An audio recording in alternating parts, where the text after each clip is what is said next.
Chronicles of the Grim Reaper, The Shore Between Worlds, by Griz, Calderon.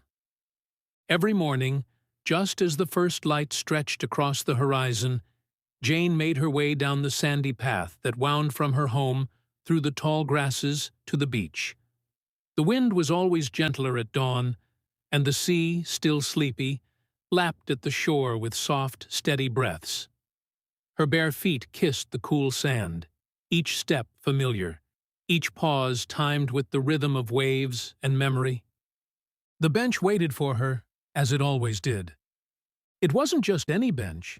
It had arrived years ago, washed up from the sea after a storm.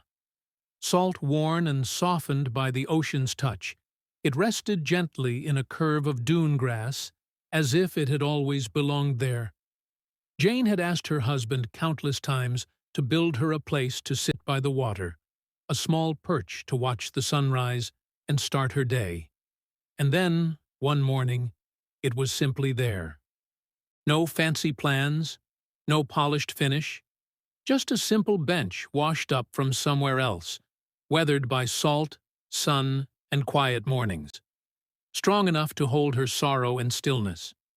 Her husband, amused and slightly bewildered, had dragged it up from the tide's reach and nestled it into the sand for her.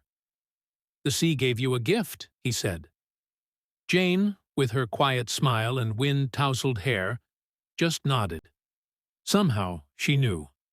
She had begun inscribing names on it not long after it arrived. Her sisters were the first, 2 names carefully carved into the sun-bleached wood of the seat. Then came her brother, her parents, a dear friend. And then more, as time passed, and life, as it always does, brought more goodbyes. Each name was etched with care, a quiet tribute to love that refused to fade. Each name etched into the wood was more than a tribute. It was an invitation, a space, a way to bring them back to her, if only in feeling. Jane was a woman of quiet rituals. She found comfort in routine, in her garden of memory trees named after loved ones, in the pot-cake dogs and rescue cats that shared her island home. Her hair, long and golden, was rarely tamed, left loose and wild, often wind-blown from her walks along the shore. Her eyes, light and kind, still held the shine of youth, though time had painted laugh lines at their corners. She moved through the world with ease, offering her love not in grand gestures but in small kindnesses. A bowl of food left on the back step for a hungry stray, a helping hand for a neighbor, a walk on the beach with a friend. She understood grief. She lived with it, not as a burden, but as a companion.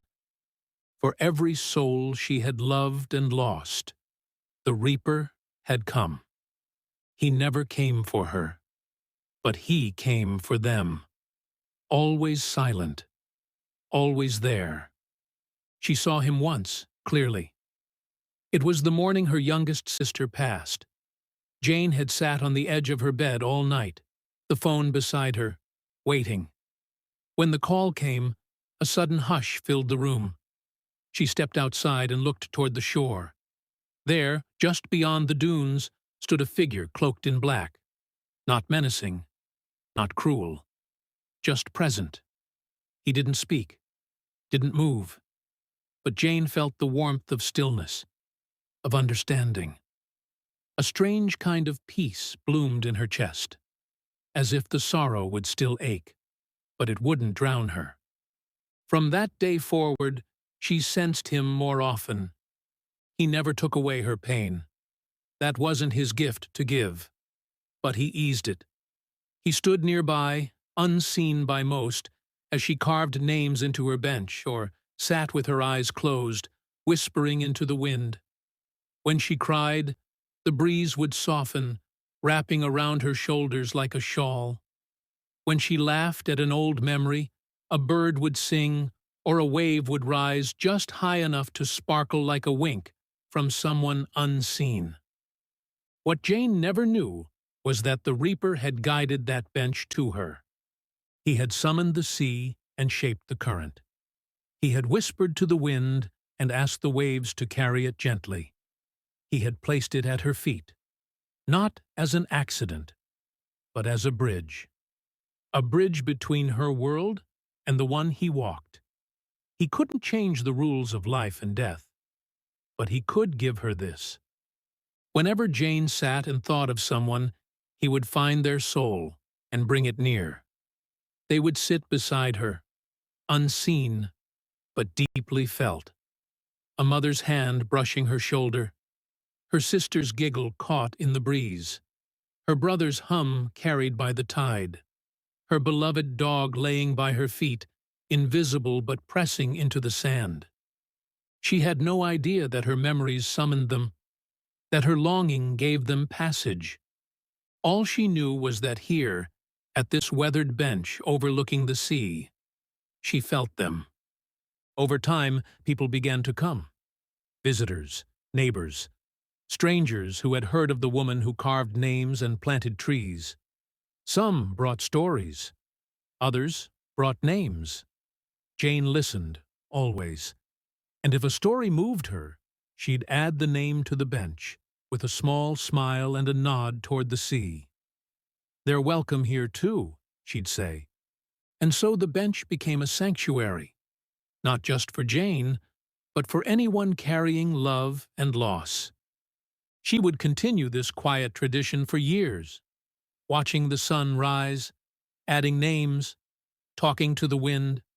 She still had time, and the Reaper, who walked the dunes with silent steps, knew that. He would wait. He always did. One day, perhaps, she would sit for the last time, and he would finally speak. But not today.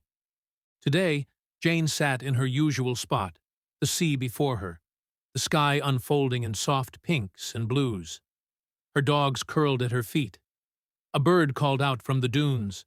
She whispered something to the wind and smiled.